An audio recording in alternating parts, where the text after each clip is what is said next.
Incredibly, this war zone for me involved 100 little babies, all laying 3 and 4 to a cardboard box strapped in the belly of a gutted cargo jet. It was 1975. Saigon was falling to the communists, and I was accidentally caught up in the Vietnam orphan airlift. I have directed that money from a $2 million special foreign aid children's fund be made available to fly 2,000 South Vietnamese orphans to the United States as soon as possible. You know, some people say, oh, LeAnn, you were so brave to have done that. And I like to think that bravery played a part, but the truth is, naivete and faith played even more. So this is where sane, rational people like yourself say, well, how could you go then, LeAnn? How could you risk everything like that and go? And I can explain that only one way. The best way I could when I wrote about it in this short excerpt from my book.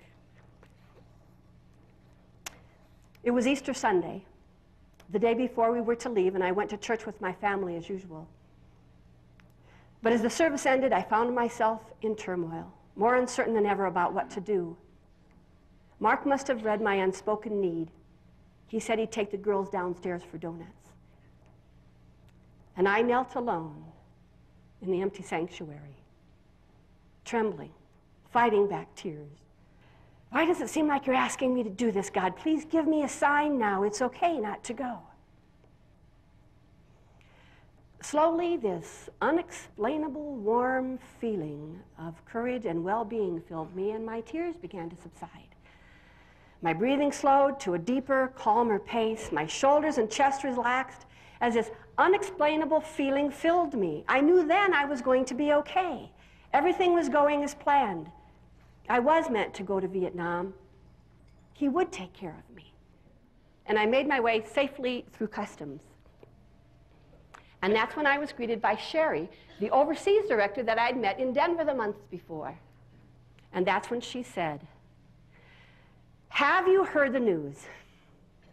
President Gerald Ford has okayed Operation Baby Lift. You're not going to take out 6 babies as we planned. You'll help take out 300 if we're lucky. 300 babies. I'm not leaving without my son. Go then, he said. See if you can get back to the orphanage in time and get back before the plane leaves. I didn't even hear the rest of what he said, because in one more step, I was right back on that bus.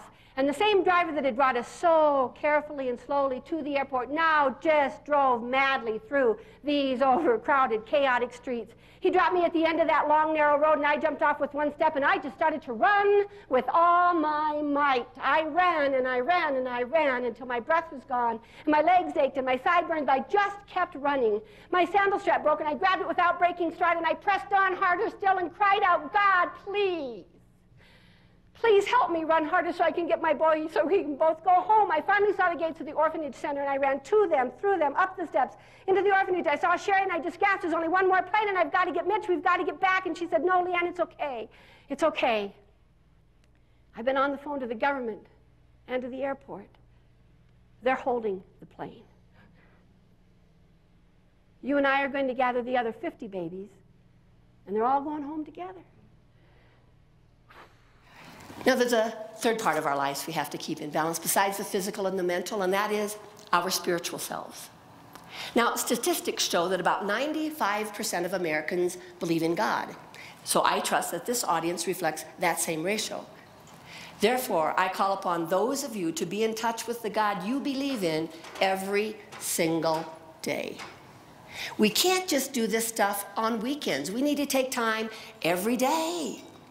We can't just eat a big breakfast, sleep in late, and go to church. We need to take time every day to nurture our bodies, our minds, and our spirits.